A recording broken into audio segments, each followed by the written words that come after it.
If I had a glass of water up here and it was full, question, can that glass hold any more water? If it's full, if the glass is full, can it hold any more water? The answer is yes. But for it to hold more, you got to pour out what's already in. That's what I'm asking you to do. If you're full of ideas, if you're full of good things, I'm asking you to pour it out, pour it out, pour it out. Why? I'm telling you, more will be poured in, poured in, poured in. Next, when you do pour out, you become bigger. Not like a glass that stays the same. Human beings have the ability to grow in consciousness and awareness and capacity. You've got to start to build a habit of being decisive. Successful people, happy people, leaders are decisive people. And I believe somewhere, if there's 100 problems, challenges in life, 85 of them should be decided immediately with not a lot of deliberation, and then certainty and massive action will eliminate that challenge and that problem most of the time. It's the people who procrastinate on the problem or ignore it or think it might go away that gives that problem time to magnify, to fester, to grow, to where now it's become bigger than it needed to be. If you're going to make mistakes in your life, make them fast. Right? If you're going to lose a deal, make them lose the deal fast. If you're not going to make any money on a deal, make sure the deal's quick. I want to suggest that you make up your mind you're going to get in what we call the success zone. It's a way of thinking. 95, 96% of the population are blowing it.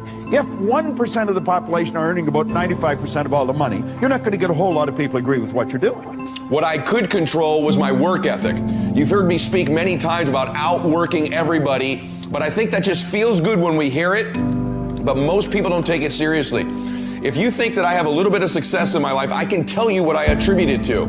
Yes, self-confidence, yes, mindset, visualization, goals, all the things I talk about all the time. Listening skills, influence, energy transfer, how to be happier, all of that stuff applies. When you get to winning, for me, it's come down to maxing out. And what maxing out means is you do one more at least than you think you're capable of. So when you're done, whatever you're doing, whether it's at the gym or phone calls or meetings or in sports, one more shot, one more throw, one more swing of the golf club or the baseball bat, the separator is for the winners, they do one more. I'm addicted to one more. And so I want your mantra going forward to be one more. We've got to change ourselves. We've got to build a new image, a picture in our mind. We've got to see ourselves the way we want to be, and then we have to live with it. You go to the gym workout, that's what you do. You build a picture of how you want to see this arm, and you build that picture, and then you build the body. Well, you build the life in your mind. Take your pen and write out how you want to live, and always start by writing, I'm so happy and grateful now that. And the second you write it, you've got it intellectually. The moment you impress it upon your emotional mind, you've got it emotionally. And it's only a period of time till it manifests on the physical plane. Spirit works from a higher to a lower potential. Most people are going to look at you kind of strange. What are you going there for? You went there last month. What are you listening to that for? You listened to that before. What are you reading? What do you read the same book over and over for? They don't understand. And you see, they're advertising their ignorance by the questions they ask. When we get into the success zone, everything in our life starts to change. But understand this, you're going to be a bit of a nut. You're out of the box. You're not one of the masses. And when you get out of the box, your whole world starts to shift. I'd like to ask you to take a look at any place you've got a limitation and ask yourself, when did I decide to accept that limitation? See, most of you in the room, unfortunately, you listen to the media so much, you think everything's good.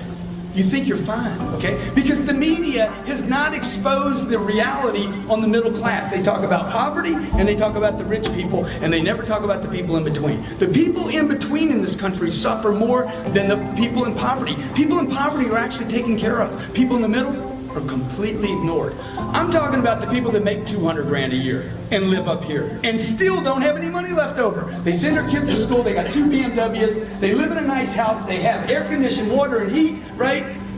And there's no money. So they send a little bit of money to a Keogh account and they think, okay, we're gonna retire one day. You're gonna be old one day. By the time you get to use that money, you'll be so old you won't want to use it. The only thing that's gonna change anything for you and your family is like, hey man, what am I doing here? Okay? You don't need to go work in another industry.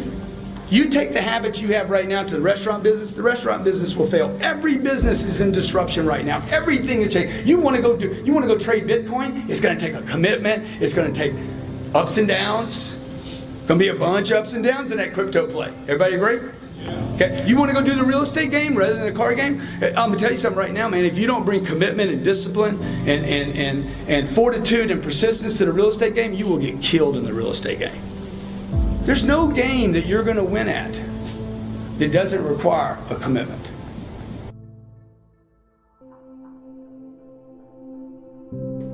What's an area that's important to improve?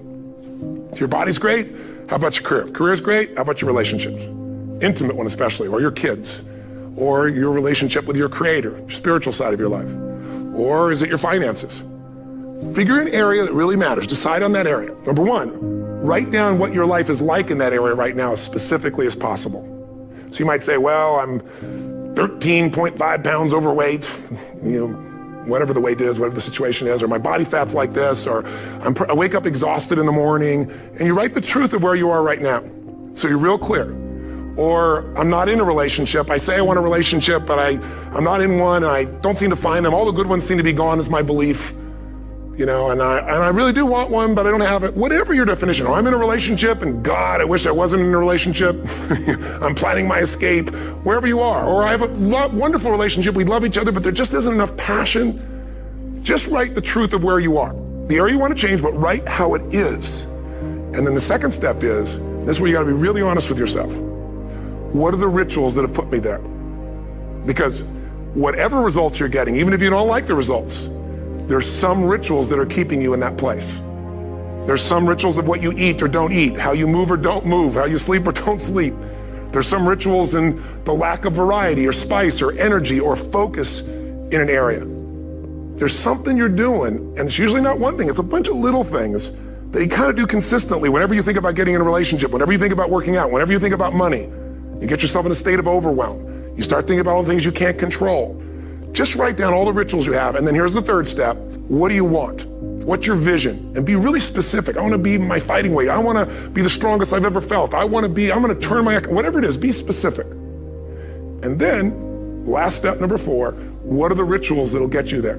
What would you need to do differently each morning if you're going to be that kind of energy, that kind of strength? How often would you work out? What days would you work out? What time?